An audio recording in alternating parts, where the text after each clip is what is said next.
They're in the gate. And they're off.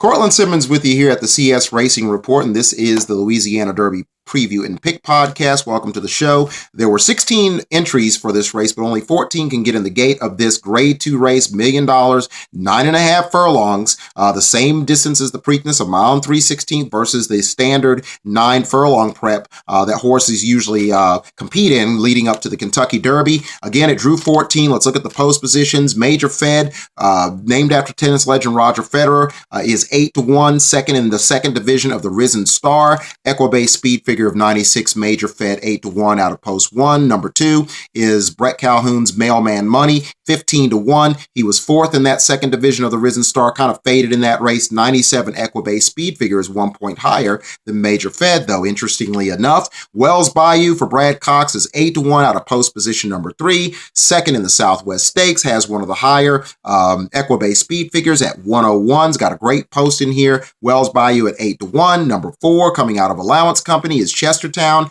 89 or 93 Equibase speed figure in that 1.8 race. He's 15-1. Number 5 is a long shot Social Fleet at 50-1, likely to be higher at post time. Number 6 is Shake Some Action. He beat Chestertown in that 1.8 allowance. Got an 89 buyer, which is 4 points below Chestertown, so that makes things interesting. He's 15-1 out of post number 6. Number 7, right beside him, is another horse out of that 1.8 allowance. Sharecropper, he's 20-1, 88 Equibase speed figure, so he's a point below Shake Some Action in terms of speed figs. Number 8 is one of the horses that a lot of people are interested in simply because he's coming from California, where Anna Dior, who finished second in the Breeders' Cup Juvenile to Peter Urton, stormed the court, and then second to Bob Baffert's 1,000 Words, bombed in the second division of the Risen Star when coming to Louisiana, did not run well. Royal Act is trained by Storm the Court's trainer, Peter Urton. He was second to 1,000 Words in the Robert B. Lewis, got the highest Equibase speed figure at 106, but as we know, 1,000 Words did not run well in the San Felipe. Can Royal Act avoid the pitfalls of Anna Dior and run well in Louisiana against this really good field at the New Orleans Oval? He's 10-1, post number 8, and he's also a son of Triple Crown winner American Pharaoh. That's Royal Act coming out of post 8. Number 9 is Todd Pletcher's Portos. He, of course, has a 97 Equibase speed figure, which is competitive. He's 8-1 coming out of post number 9, and he'll be closing from off the pace. Enforceable is likely to be the post time favorite for trainer Mark Cassey. He was the winner of the Lecomte, second after a slow start and wide trip in the Risen Star in the first division of that race. Has a 97 Equibase speed figure, which obviously makes Todd Pletcher encouraged because Portos has an identical top Equibase speed figure, but Enforceable will be at 7-2 coming out of post position number 10, the likely favorite.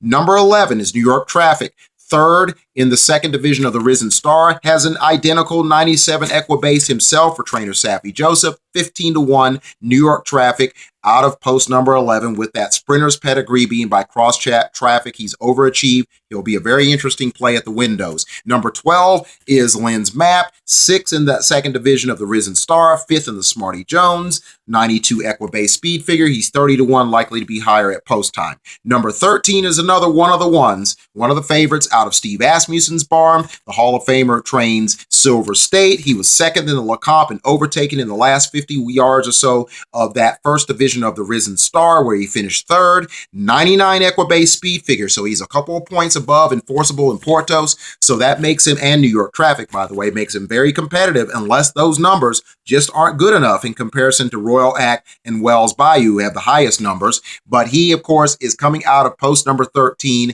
at 6-1 Silver State. Number 14 on the stuck on the outside is Modernist, the winner of Division 2 of the Risen Star for fellow Hall of Famer Bill Mott. The issue is going to be the post position along with his lower speed figure in the Equibase sense of 93. Got that inside trip, showed really great tactical speed. He's going to have to show a little more speed to be, to avoid being stuck out wide in the parking lot of the fairgrounds. And everyone's wondering with that low speed figure and that outside post, is that going to compromise him? In addition to the fact this seems to be a pretty stacked field in the Louisiana Derby. Meantime, Along with those 14 horses, there's 2 also eligibles. One is Mr. Big News at 20-1, 5th in the 2nd division, 91 equibase speed figure. And then you have a very interesting horse. 4th in the 1st division of that stronger Risen Star was Farmington Road. And if you look at the preview pod or the post pod of the Risen Star, I mentioned that the 5th place horse for Brett Calhoun Digital ran a very strong race. Farmington Road finished 4th in that race. 100 equibase speed figure, and a lot of people are interested if there's a defection, how he'll do if he gets in. Certainly, he is a horse to look at. I think he's Todd Pletcher's best, or arguably the best, in comparison to his others. And there will be a plan B if he doesn't make this race, but he's also eligible with that 100 equibase speed figure. Meantime, let's get to the picks for the 2020 edition of the Louisiana Derby. And I think this is going to be a race in which it looks like there won't be a torrid pace, but somebody could easily seize control of the race, similar to what Mr. Monomoy did in Division 1 of the Risen Star. I think that's conceivable, but I also see the stalkers and the closers being a little bit closer, even with the added distance, because you don't want to be too far out of the area code, even with that added ground and the long stretch run. You need to be within striking distance of a horse in that first flight that could run a monster race here in the Louisiana Derby. So that's going to be very, very key. And then it all boils down to how much stamina will these horses, produce in this race with whatever tactics are used in the Louisiana Derby. So I think that the pace won't be so torrid, but you never can tell. And you just don't know what these closers are going to do and how much ground they're going to have to make up. It'll be very interesting. With that being said, in looking at that, because of that, I do think Enforceable in scenario number 1 could win it. The 10, the 13, the 14, and the 1. Just going with the horses that will probably be the likely top 4 favorites. The 10 Enforceable, the 13 Silver State, the 14 Modernist, and the number 1, who I think is the 4th best horse, Major Fed. 10, 13, 14, 1. The other numbers you could use, along with the first 3, 10, 13, 14, number 3, Wells Bayou, or the 10, 13, 14, and the number 11, New York Traffic, filling out your superfecta there. But those top 3 numbers stay intact, the 10, the 13, the 14, with Enforceable on top. Scenario number 2 is one in which Modernists can overcome the 14 hole the same way War Will did in the Risen Star in 2019. The 14, the 3, and this is one you want to put to the side if Farmington Road gets in. The 14, the 3, the 16, Farmington Road, and the number 10, Enforceable. 14, 3, 16, 10, put that aside.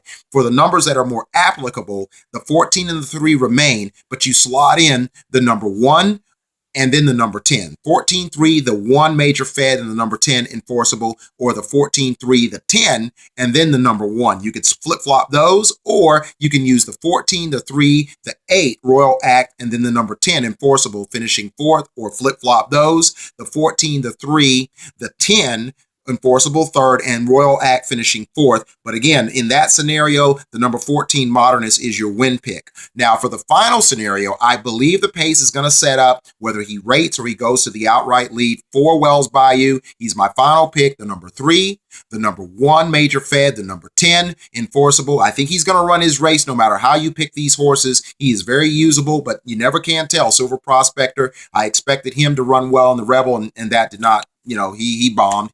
So you just never know. But I like the 3, the 1, the 10, and the 13. Wells Bayou, Major Fed, Enforceable, and Silver State. Now, the other numbers you could use, keeping those top 2 numbers or 3 numbers intact, the 3, the 1, the 10, and the 9, that would be Portos, or the 3, the 1, the 10, and the 8 Royal Act. So those are the numbers, those other 2 numbers you could use, and you could flip-flop the show horse and the superfecta horse. But I'm looking at the 3, the 1, the 10, 13, and as I said before, you can use either the 9 or the 8, Portos or Royal Act, as your way to fill out the superfecta. But nevertheless, my final pick to win it is going to be Wells Bayou for trainer Brad Cox in this 2020 edition of the Louisiana Derby. And we'll do a recap of the 2020 Louisiana Derby right here at the CS Racing Report.